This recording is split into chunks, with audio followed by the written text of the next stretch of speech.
Disney Classic Storybook. Hercules. Pay attention. Yes, we're talking to you. Perhaps you've seen us on a vase or two. We are the Muse, and you won't believe the fantastic story that's up our sleeve. Long ago, the world was just made. Some horrible titans made people afraid. Volcanoes erupted. There were storms and earthquakes. The earth was a mess. But hey, those are the breaks. Then the boss man Zeus threw those guys in a hole. To make order from chaos was his ultimate goal. He assigned each god and goddess a job to do, and the people were grateful. Their troubles were few. But one day, something happened up on high that would change history in the blink of an eye. Fireworks lit up the sky over Mount Olympus, home of the gods, to celebrate the arrival of Zeus and Hera's son Hercules. It was obvious to everyone this was no ordinary baby. He was cute and cuddly to be sure, but also unbelievably strong. Why, he could easily lift his mighty father above his head. All the Olympian gods attended the celebration, bringing the array of amazing presents, but Zeus was not to be outdone. He spun several clouds into an adorable winged baby horse as a present to baby Hercules from himself and Hera. His name is Pegasus, and he is all yours, son, Zeus said, beaming.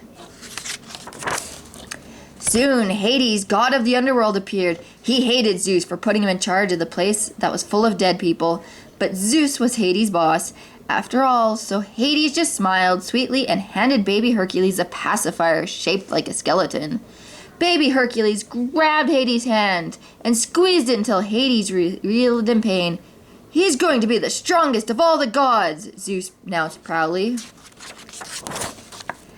Hades quickly left the party on Olympus and headed back to the underworld, his temper and his hair flaring.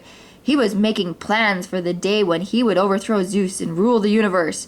When he docked at the underworld, his two henchmen, Pain and Panic, told him the Fates had arrived. The Fates were three hideous old women who could see the past, present, and future with one eye they shared. They were in charge of cutting a person's thread of life, sending each one straight to the underworld. So, is this Hercules kid gonna mess up my plan to take over Olympus or what? An anxious Hades asked them. They refused to say, so Hades resorted to flattery. Did you get your hair cut? Get a makeover? You look fabulous, he told the shriveled old crones. The Fates reluctantly telling Hades that in 18 years, when the planets became perfectly aligned, Hades could indeed overthrow Zeus. But, they added, if Hercules fights on the side of the gods, you will fail.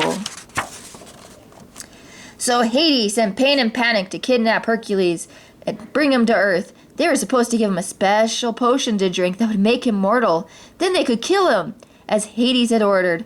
Fortunately, a couple interrupted Pain and Panic's evil deed before Hercules could drink the entire potion. But he had indeed been made mortal. Pain and Panic, disguised as snakes, slithered towards the baby, ready to complete their tasks. Hercules used his extraordinary strength to toss the serpents aside like playthings. Oh, fab, went Panic. Hades is going to kill us when he finds out. Not if he doesn't find out, Pain suggested. Now that Hercules was mortal, he could not return to Olympus. Zeus and Hera could only watch sadly from above as their baby was adopted by the childless couple, Amphitryon and Alcmene. Under his adopted parents' loving care, Hercules grew into a devoted son. He tried to use his great strength to help out, like the time he replaced their donkey Penelope when she became lame on the way to the market. Unfortunately, he wasn't able to control his strength. People avoided Hercules because wherever he went, disaster often followed. For example, one day in the marketplace, Hercules wanted to join some of the boys in a game of discus. Sorry, Herc, we've already got 5. And we want to keep it an even number, they said, clumsily turning him down. Nevertheless, the eager Hercules ran after the discus, knocking into the pillars of the marketplace and leaving it in ruins. The townspeople had enough and warned his father to keep him away. I'll never fit in around here, Hercules lamented. Hercules knew there had to be some place where he could fit in, where he wouldn't feel like an outsider. He told his parents he had to find out where he belonged. They decided the time was right to show him the gold medallion he had been wearing when they found him. It has the symbols of the gods on it, Alcheming explained. Maybe they have the answers I'm looking for, Herc mused. Now he knew he should begin his quest at the Temple of Zeus. With heavy hearts, Hercules and his parents bid each other goodbye. At the temple, as Hercules knelt before the enormous statue of Zeus to pray, the statue came to life. Yeah! Screamed Hercules, running away from the giant figure. Hey, hold on, kiddo. Is that any kind of hello to give your father? Zeus asked him. Herc was confused. If Zeus was his father, then Herc must be a god. But Zeus explained to Hercules wasn't a god. He was human now, and humans were not allowed on Olympus. You mean you can't do a thing? Hercules asked in despair. I can't, but you can, Zeus explained. You must prove yourself a true hero on Earth, Zeus told him. Begin seeking out Philoctetes, the trainer of heroes, on the Isle of Hydra. Then, to help him on the way, Zeus reunited Hercules with his old pal Pegasus. I won't let you down, father, called Hercules as he and Pegasus flew off towards Hydra. Hercules was surprised to discover that Philoctetes was a wisecracking little satyr, a half-man, half-goat creature, complete with horns. Hercules told Phil about his dream of being a hero and asked the trainer to help him. I had a dream once, too, that I was going to train the greatest hero there ever was, Phil declared. So great, the gods would hang a picture of him in the stars. Then Phil explained that everyone he had ever trained to help had disappointed him, especially Achilles. Now there was a guy who had it all, the build, the foot speed. He could keep on coming, but that Fulgurnator heel of his. Dreams are for rookies, he continued. A guy can only take so much disappointment. Hercules tried to convince Phil that he was special by demonstrating his remarkable strength. I'm different from those other guys, Hercules insisted. I can go the distance. But he even revealed to Phil that he was the son of Zeus. Zeus, the big guy, asked Phil in disbelief. Mr. Lightning Bolt. Hercules swore it was the truth, yet Phil refused, until Zeus sent a lightning bolt his way. Okay, agreed Phil, convinced. You win. Phil began Hercules' training in earnest. In addition to putting the boy through grueling exercises, he taught him various fighting techniques. He explained things like how to rescue a damsel in distress, how to congregate under pressure, and how to aim at moving targets. As his training continued and the seasons changed, so did Hercules. He changed from an awkward youth to a skilled athlete, ready to demonstrate his abilities. I'm ready, cried Hercules. I want to get off this island, battle some monsters, and rescue some damsels. Okay, kid, Phil agreed. You want a road test? We're going to Thebes. On the way to Thebes, they came upon Meg, a beautiful and self-assured young woman who was in the clutches of a burly centaur named Nessus. Back off, Atlas, Meg snapped at Hercules when he tried to help, but Hercules, eager to rack up hero points, fought with the centaur anyways. Hercules won, even though Phil wasn't too crazy about his fighting technique. With Nessus out of the picture, Hercules tried to introduce himself to Meg, but he became shy and tongue-tied. Phil didn't like his attention Hercules was paying to her. After all, a hero shouldn't have any distractions.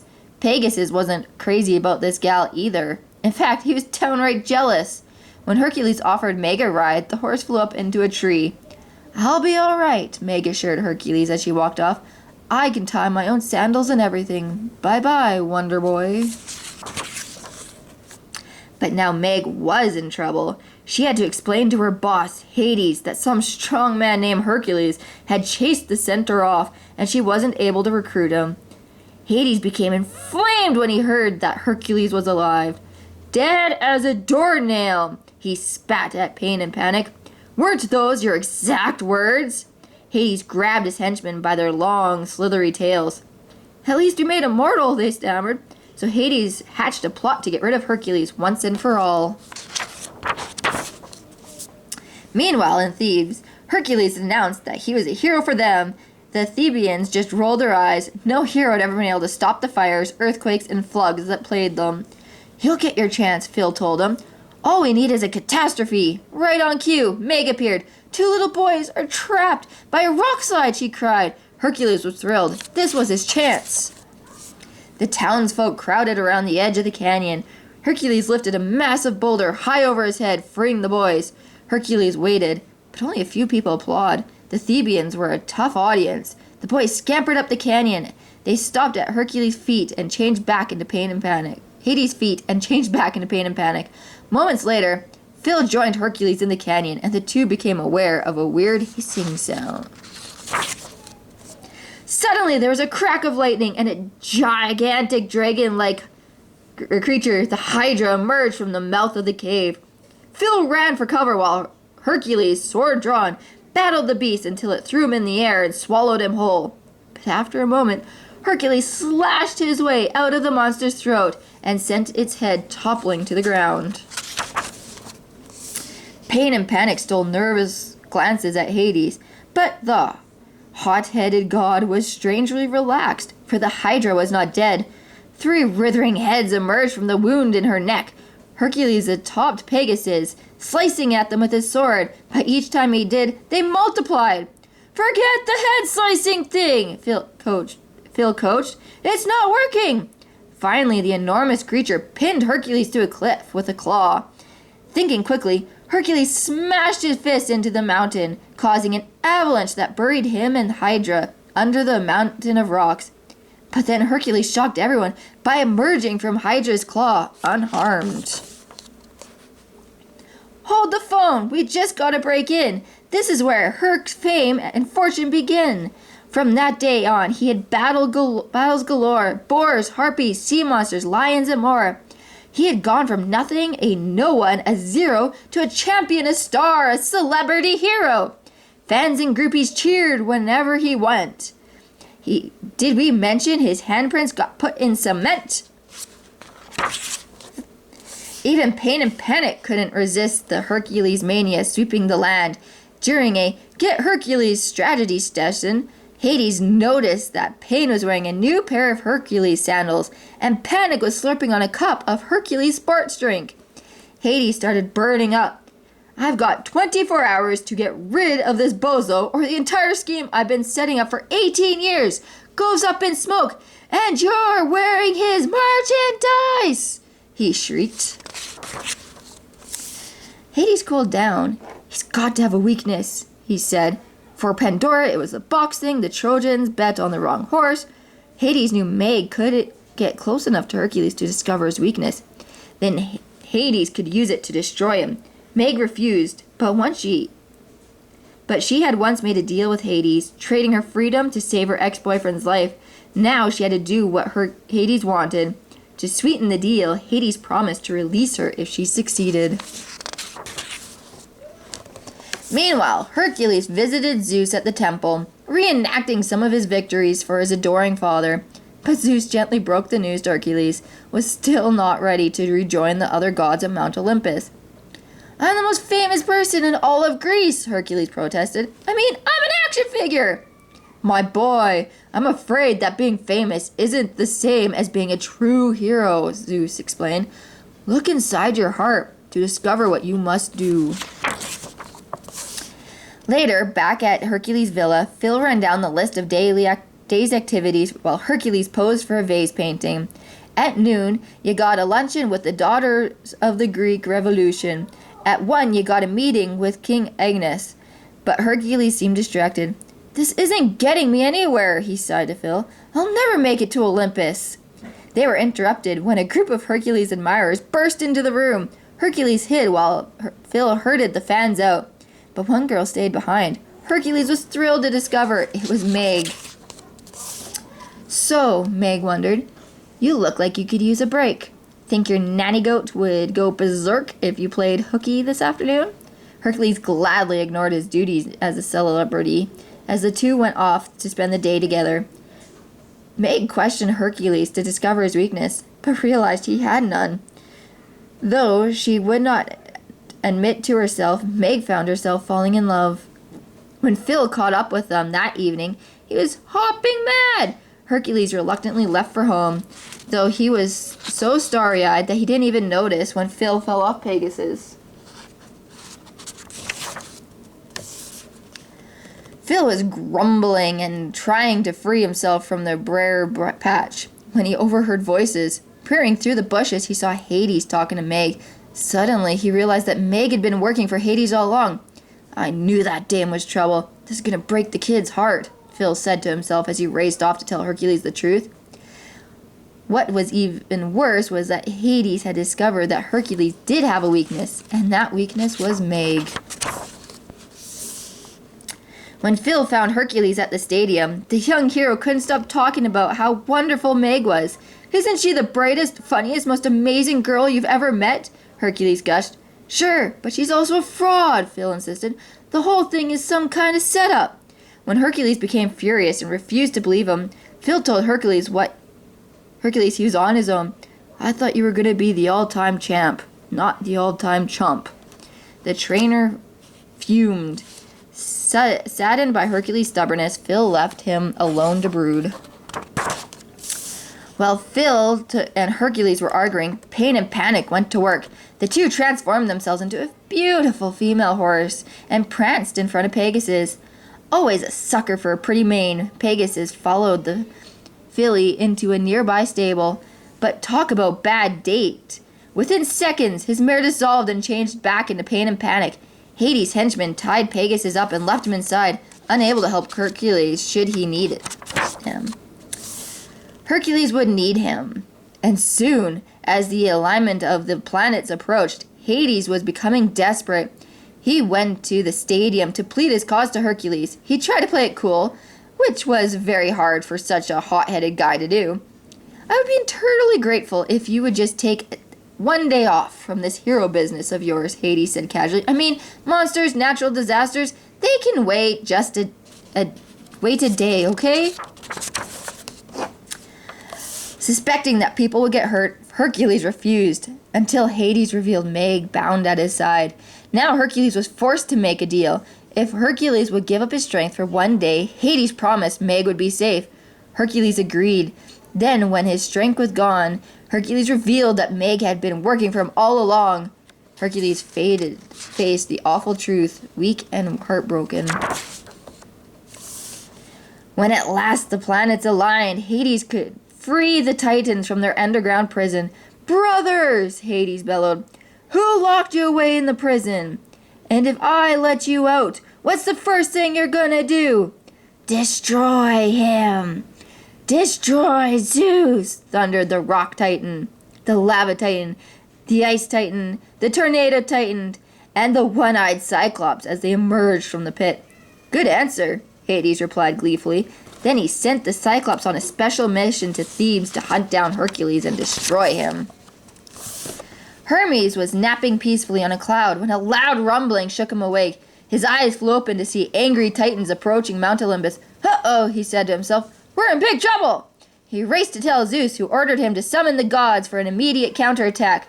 Hephaestus hammered lightning bolts as weapons, and the other gods prepared themselves for battle. But the gods were no match for the Tornado Titan, who sucked them up like a vacuum cleaner. In the meantime, down on Earth, Thebes was in flames. The people cried out for Hercules to save them as the Cyclops went on a rampage, leaving destruction in his path. Though he no longer possessed strength, Hercules confronted the Cyclops, who kicked him across the street like a pebble. Meg pleaded with Hercules not to fight the giant, but Hercules no longer cared what happened to him. Then Meg heard a familiar whining coming from a nearby stable. She discovered Pegasus and untied him, and the two set off in search of Phil. Meg believed that only Phil could get through to Hercules. When they found him, Phil was about to board a boat leaving Thebes. "Hercules gave us something we'd both lost. Hope," Meg reminded him. "Now he lost his hope. If you don't help him now, he'll die." Hearing these words, Phil agreed to return to the city with her. Up on Mount Olympus, Zeus was in trouble. All the gods had been captured, and now he was out of lightning bolts. "Hades!" exclaimed Zeus when the god of the underworld appeared. "I should have known you were behind this." Then the Lava Titans arrived and surrounded Zeus with molten rock. To finish the job, the Ice Titan cooled the lava with his frigid breath. Zeus was soon encased in solid rock, unable to move. Hercules was fearing no better when Phil and Meg found him. It was clear the Cyclops would finish him off in no time. "Come on, kid, fight back," Phil pleaded. He encouraged Hercules not to lose sight of his dreams or believe in him. Hearing these words, Hercules' resolve returned. He grabbed a burning stick and thrust it at the monster's eye. The monster screamed and dropped Hercules. The Cyclops staggered over a cliff. Just then, a column the Cyclops had hit fell towards Hercules. Meg pushed him out of the way, so she was pinned instead. As Hercules tried to lift the pillar, his strength returned. "Hades' deal is broken," Meg exclaimed weakly. "He promised I wouldn't get hurt. You must go to Olympus and stop him." Before he left her side, Meg finally admitted to Hercules that she loved him. Hercules wept up to Mount Olympus, breaking the chains that bound the gods. Then with his bare hands, he broke apart the lava that imprisoned his father Zeus. Hephaestus rushed to fashion a new supply of lightning bolts, and the gods went back on the attack. Zeus and Hercules joined forces. Zeus' lightning bolts held the Titans back, while Hercules used the tornado to swoop them up. Then Hercules hurled them the Titans into space. Knowing his plan was ruined, Hades started to make his getaway. "Thanks a ton, Wonder Boy," Hades began, "but I got one swell consolation prize, a friend of yours who's dying to see me." Horrified, Hercules realized that Hades meant Meg. Hercules raced back to her side, but it was too late. The fates had cut Meg's thread of life. "This wasn't supposed to happen," Hercules cried in anguish. "I'm sorry, kid," Phil said sadly, "but there are some things you can't change." A look of determination came over Hercules' face. "Yes, I can," he replied as he mounted Pegasus once more. When Hercules arrived in the underworld, Hades already had Meg's spirit in the pit of death. "You like making deals," Herc said. "Take me in Meg's place." This was an unexpected bonus, Hades thought. "Okay," he agreed. "You get her out, she goes. You stay." Hercules dived into the pit of death to retrieve Meg's spirit, growing older and older until it was clear he was near death himself.